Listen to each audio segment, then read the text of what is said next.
तो इस तरफ नैनी झील है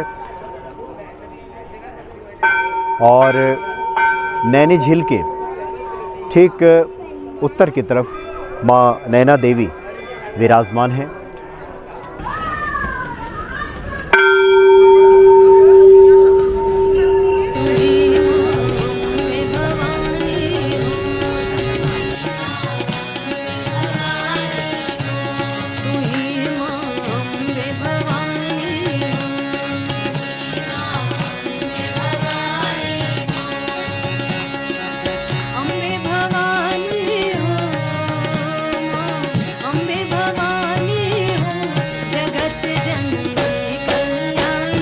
जय श्री राम। सृष्टि स्थिति विनाशानाम शक्ति भूते सनातनी गुणाश्रय गुणमय नारायणी नमस्तुते।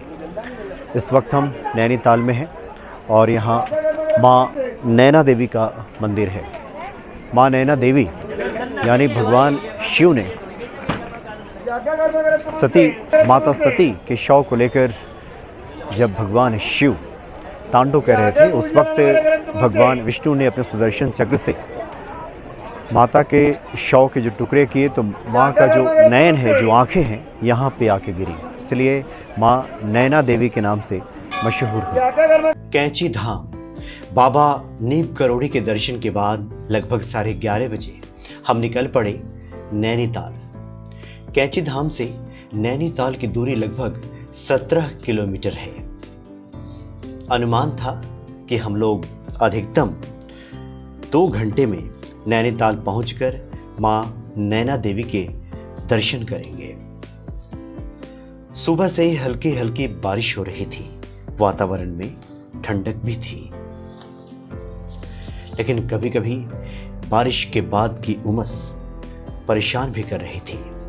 रास्ते में आपको कई मनमोहक दृश्य मिल जाएंगे जहां खुद को आप रुकने से रोक नहीं पाएंगे।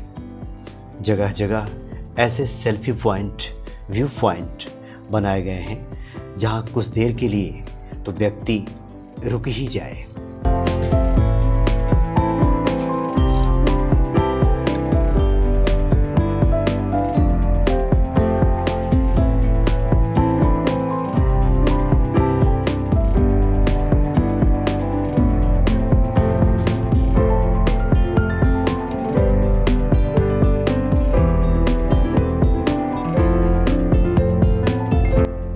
इस व्यू पॉइंट पे आपको हल्के फुल्के खाने की चीज़ें, कुछ आवश्यक चीज़ें और यहाँ एक विशेष प्रकार का ये फल है जो कि सजावट के भी काम आता है। काफ़ी लोग यहाँ से इसे लेकर जाते हैं।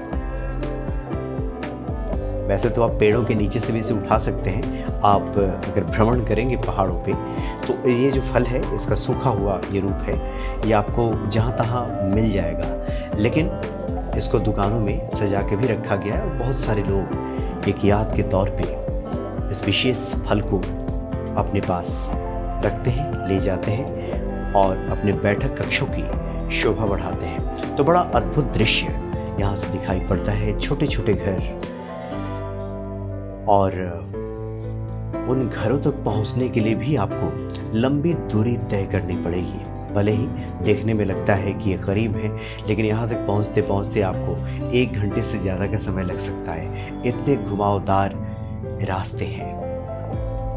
बड़ा ही अद्भुत नज़ारा आपको देखने को मिलता है। जिस वक्त हम पहुँचे उस वक्त बरसात की शुरुआत लगभग हो चुकी थी। ऐसा लगता था इन पहाड़ों के ऊपर से बादल उड़ रहे हैं, काफ़ी करीब से। कई बार तो आप काफ़ी निकट से इनकी उपस्थिति का एहसास करेंगे।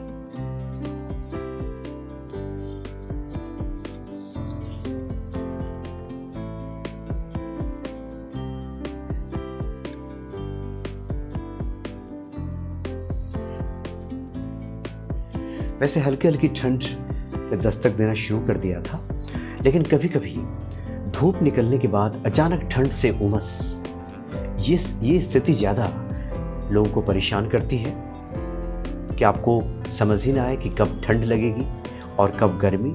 और ये चिपचिपाहट वाली जो गर्मी है ये ज़्यादा परेशान करती है। तो कभी ठंड कभी उमस। इसका मिला जुला आप रूप कह सकते हैं बरसात के शुरुआती दिनों में नैनीताल के आसपास के इलाकों में देखने को मिलता है। इन ठंडी वादियों में हरे भरे पेड़ों और पहाड़ों के बीच कुछ देर ठहरकर चाय पीने का भी अपना एक अलग ही मजा है। इसके लिए पूरी तैयारी, गर्म पानी, सूखा दूध, डीप टी वगैरह की व्यवस्था पहले से ही मंजरी करके रखती हैं। यहाँ कब बारिश शुरू हो जाए कुछ कहा नहीं जा सकता, इसलिए हमने छाता भी पहले से ही रख लिया था। मौसम हर क्षण बदल रहा था, कभी बारिश, कभी धूप, कभी ठंड तो कभी उमस। ऐसा लगता था जैसे कभी ठंड लग रही हो, लेकिन जैसे ही बारिश रुके, धूप निकले, फिर उमस होनी शुरू हो जाती थी। तो ऐसे में व्यक्ति स्वेटर पहने या गर्मी की कुछ पोशाकें, ये समझना बड़ा मुश्किल हो जाता है।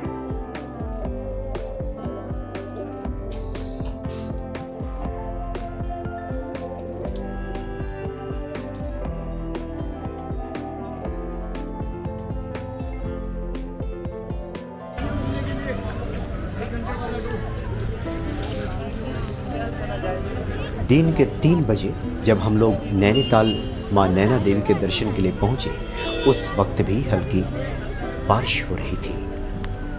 छाता भी बिक रहा है यहाँ। गाड़ी पार्क करने के बाद, चूँकि बड़ा ही अद्भुत नज़ारा है, जो प्राकृतिक रूप से नैनी झील है और नैनी झील के ठीक किनारे मां नैना देवी विराजमान है। और यहीं पे एक बड़ी सी पार्किंग है जहाँ पे लोग गाड़ियाँ पार्क करके और उसके बाद पैदल ही मंदिर की तरफ आगे बढ़ते हैं। मंदिर किधर है? इधर से। मंदिर में जाने के पहले आपको कुछ इस तरह की दुकानें भी दिखाई देंगी। वैसे आप इन दुकानों से बच के भी जा सकते हैं, लेकिन चूंकि बीच बीच में हल्की हल्की बारिश जब होती है तो कम से कम इसके नीचे से गुजरना आसान होता है और आप खुद को भीगने से बचा सकते हैं। हर प्रकार की वस्तुएं यहाँ देखने को मिली और लगभग वही जो दिल्ली के जनपद में जिस तरह से कपड़ों की दुकानें सजी रहती हैं, और लगभग उसी प्रकार की दुकानें आपको यहाँ भी देखने को मिलेंगी और कीमतें भी लगभग वही जो आपको दिल्ली में मिलती हैं। और उसके बाद हम पहुँचे जगत जननी माँ नैना देवी के दर्शन के लिए, जहाँ पे माता सती का नयन यहाँ पे गिरा था। बड़ा ही अद्भुत ये दृश्य है। और जैसे ही आप मंदिर में प्रवेश करेंगे, बजरंगबली आपको सबसे पहले दर्शन देंगे। अद्भुत ये दृश्य है यहाँ पे। और 1984 में बजरंगबली की यहाँ पे स्थापना की गई, क्योंकि एक बार यहाँ पे बड़ा भूस्खलन भी आया था। उस भूस्खलन से काफ़ी कुछ नुकसान भी हुआ था, लेकिन मंदिर के आसपास के इलाके में किसी प्रकार का कोई नुकसान नहीं हुआ। तो सबसे पहले आप परम दयालु हनुमान जी का दर्शन करेंगे। काफ़ी ऊंची प्रतिमा है हनुमान जी की। आप जब करीब जाएं तो फिर आप खुद को पाएंगे कि इस प्रतिमा के सामने आप काफ़ी छोटे हैं। और एक बार अगर कैमरे में कैद करने के लिए करीब जाया जाए तो फिर हनुमान जी की पूरी प्रतिमा, ये पूरा विग्रह एक शॉट में नहीं आ सकता, इसलिए काफ़ी दूर से ये शॉट लेना पड़ता है। काफ़ी ऊंची प्रतिमा है हनुमान जी की।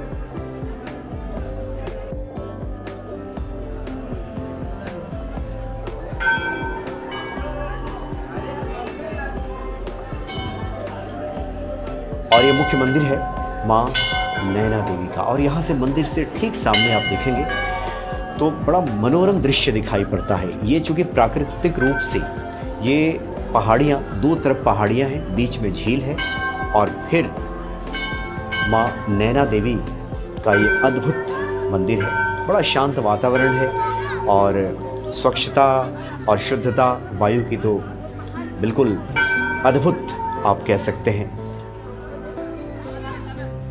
हालांकि बीच में बूंदाबांदी हो रही थी, तो ऐसे में कुछ शॉट्स लेना ये थोड़ा मुश्किल हो रहा था। और उसके बाद देखिए अद्भुत दृश्य है नैनी झील का।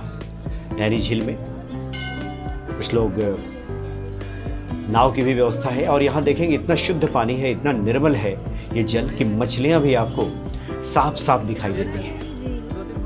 देखिए यहाँ मछलियाँ इकट्ठी रहती हैं आकर के यहाँ। वैसे यहाँ मना किया गया है कोई बाहरी व्यक्ति इन मछलियों को कुछ खाना न दे। एक तो झील गंदा हो जाता है और दूसरा मछलियाँ भी बीमार पड़ सकती हैं ऐसे वैसे खाना खा करके। इसलिए यहाँ के प्रशासन की तरफ से साफ तौर पे ये ताकीद की गई है, ये सावधानी बरतने के लिए कि मछलियों को आप खाना ना दें। तो बड़ा ये अद्भुत प्रांगण है माँ नैना देवी का।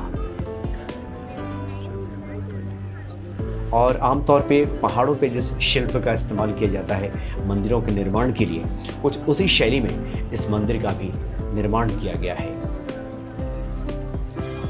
चूंकि माता का नयन यहाँ पे गिरा था इसलिए माँ नैना देवी के नाम से माता यहाँ विख्यात हुई, प्रसिद्ध हुई। और माँ नैना देवी का कोई दर्शन करे, चूंकि शक्तिपीठ है, इन तीनों लोगों की जो अधिष्ठात्री देवी है, इनके दर्शन मात्र से ही मनुष्य का कल्याण हो जाता है, उसे सभी सुखों की प्राप्ति हो जाती है। ऐसी अद्भुत महिमा है माँ नैना देवी की।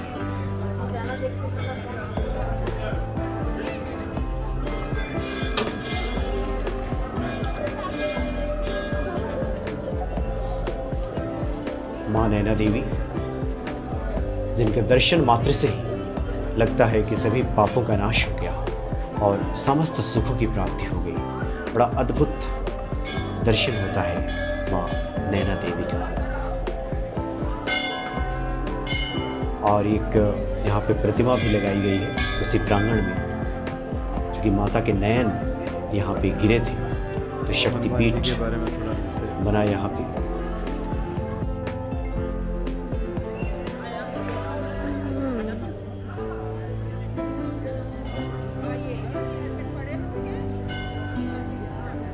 तो बड़ा मनोरम दृश्य है। आप यहाँ पे चाहें तो घंटों बैठकर शांतिपूर्वक माता की आराधना कर सकते हैं। हालांकि ये तो वक्त बारिश का है, लेकिन आम दिनों में जिस वक्त इस तरह की परेशानी ना हो तो साधकों के लिए बड़ा ही ये अद्भुत स्थल है, पवित्र स्थल है, जहाँ पहुँचने मात्र से ही आपको इस स्थल की पवित्रता का एहसास होगा।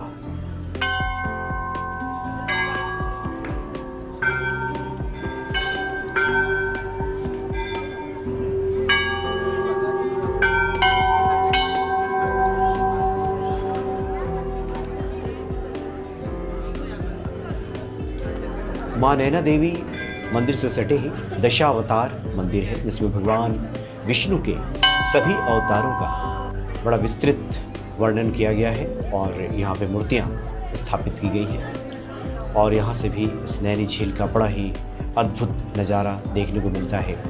पहाड़ियाँ आगे जाकर आपस में मिल जाती हैं, लेकिन बीच में एक झील निर्मित हो जाता है और इसका जल भी प्राकृतिक है। इसके जल की व्यवस्था नहीं की जाती, बल्कि प्राकृतिक रूप से जल यहाँ पहुँचता है और बड़ा ही निर्मल जल यहाँ पे दिखाई पड़ता है।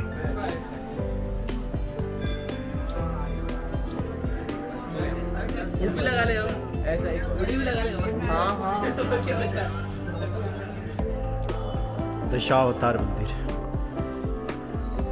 भगवान विष्णु के 10 अवतार।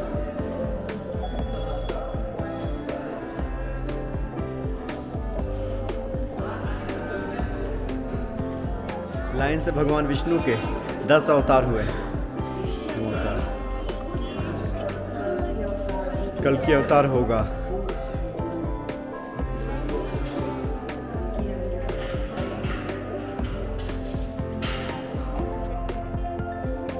तो इस तरफ नैनी झील है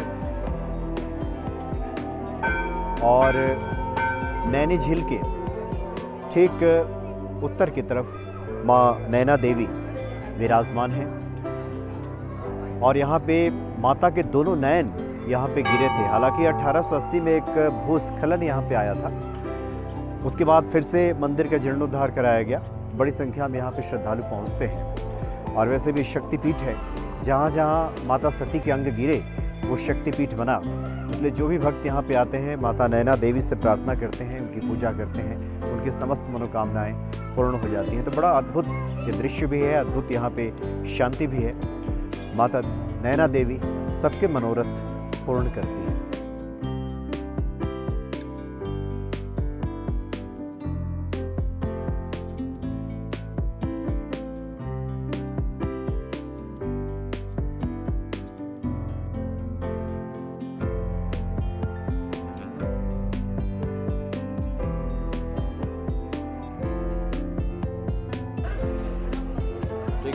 नुकसान हो गया होगा, है ना? जो है आपके शक्तिपीठ में माँ नैना देवी है। जी।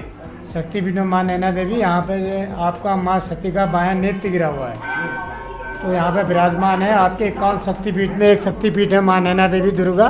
जी। तो माँ सती का बायां नेत्र इस स्थान पर गिरा है, तभी से यहाँ पर हनुमान जी आपके 1984 में से विराजमान है।